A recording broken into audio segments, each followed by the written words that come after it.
أعوذ بالله من الشيطان الرجيم بسم الله الرحمن الرحيم خيركم من تعلم القرآن وعلمه السلام علیکم ورحمۃ اللہ وبرکاتہ۔ اسلامک ٹیچر چینل کے ساتھ میں ہوں آپ کا میزبان نثار احمد۔ امید ہے کہ آپ سب خیر و عافیت سے ہوں گے۔ اللہ تعالیٰ سے دعا ہے کہ اللہ تعالیٰ ہم سب کو دین کو صحیح معنوں میں سیکھنے، سمجھنے اور اس پر عمل کرنے کی توفیق عطا فرمائے، آمین۔ معزز سامعین کرام، آج ہم سبق نمبر 18 پڑھیں گے۔ آج کے سبق میں ہم نون ساکن اور نون تنوین کے تیسرے قاعدے اقلاب کے بارے میں پڑھیں گے۔ آج کے سبق میں آپ کو بتاؤں گا کہ اقلاب کیا ہے اور اقلاب والے حرف کو کیسے پڑھا جاتا ہے۔ سامعین کرام، اگر آپ نے ابھی تک اسلامک ٹیچر چینل سبسکرائب نہیں کیا تو براہ کرم سب سے پہلے آپ اسلامک ٹیچر چینل کو ضرور سبسکرائب کریں۔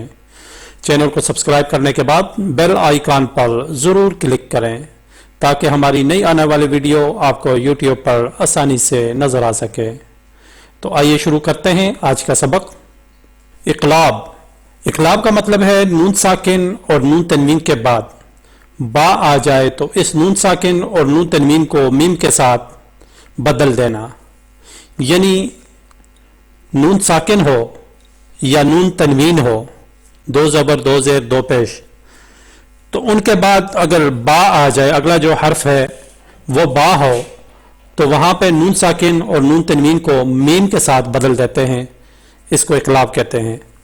جیسے یہ مثال کے طور پر لکھا ہوا ہے من، میم نون زیر من، نون ساکن ہے، یہ دیکھیں نون کے اوپر جزم ہے، نون ساکن ہے تو من، لیکن اس کے بعد اگلا حرف جو ہے وہ با ہے، با ہے، تو اس لیے اس کو اب ہم من نہیں پڑھیں گے، اس نون ساکن کو ہم جو ہے میم میں بدل دیں گے، تو اس کو ہم پڑھیں گے مم بعد،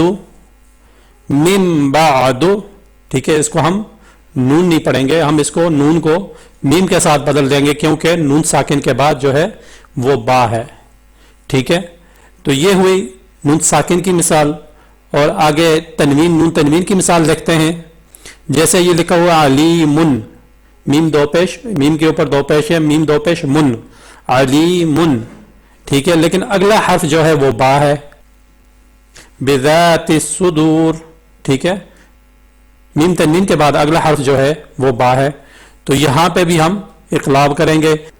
اس کو ہم نے علیمن نہیں پڑھنا ہے، ہم پڑھیں گے علیمم، ٹھیک ہے، کیونکہ اگلا حرف جو ہے وہ با ہے۔ یہ ہوئی نون تنوین کی مثال۔ اگر نون تنوین کے بعد با آ جائے تو وہاں پہ ہم نون تنوین کو میم میں بدل جائیں گے، ٹھیک ہے، تو علیمن نہیں پڑھنا، اس کو ہم علیمم پڑھیں گے، ٹھیک ہے، علیمم بذات الصدور، ٹھیک ہے۔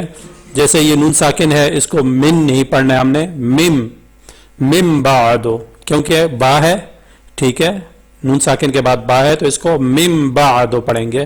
اور اسی طرح علیمن ہے، اس کے اوپر دو پیش ہیں لیکن اس کے بعد اگلا حرف جو ہے وہ با ہے تو اس کو ہم علیمن نہیں پڑھیں گے، اس کو ہم علیمم پڑھیں گے، ٹھیک ہے، میم کے ساتھ اس کو بدل دیں گے، ٹھیک ہے، تنوین، نون تنوین کو ہم میم کے ساتھ بدل دیں گے، علیمم پڑھیں گے، علیمن نہیں پڑھنا ہے ہم نے، علیمم بذات الصدور، ٹھیک ہے۔ اقلاب کا مطلب ہے نون ساکن اور نون تنوین کے بعد با آ جائے تو اس نون ساکن یا نون تنوین کو میم کے ساتھ بدل دینا، ٹھیک ہے۔ جیسے یہ مثال میں نے آپ کو بتائی ہے، نون ساکن کے بعد با آیا ہے تو ہم نے نون ساکن کو میم میں بدل دیا ہے، ٹھیک ہے، تو اس کو اقلاب کہتے ہیں۔ اسی طرح نون تنوین کی مثال دیکھیں کہ میم کے اوپر دو پیش ہیں، یہ نون تنوین ہے، ٹھیک ہے، لیکن یہ علیمن تھا تو اس کو ہم نے علیمم پڑھا ہے کیونکہ اس کے بعد اگلا حرف جو ہے وہ با ہے، ٹھیک ہے۔ تو معزز سامعین، امید ہے کہ آج کے سبق کی آپ کو سمجھ آئی ہوگی، تو انشاءاللہ کل نئے سبق کے ساتھ میں آپ کی خدمت میں دوبارہ حاضر ہوں گا۔ کل تک مجھے اجازت دیجیے۔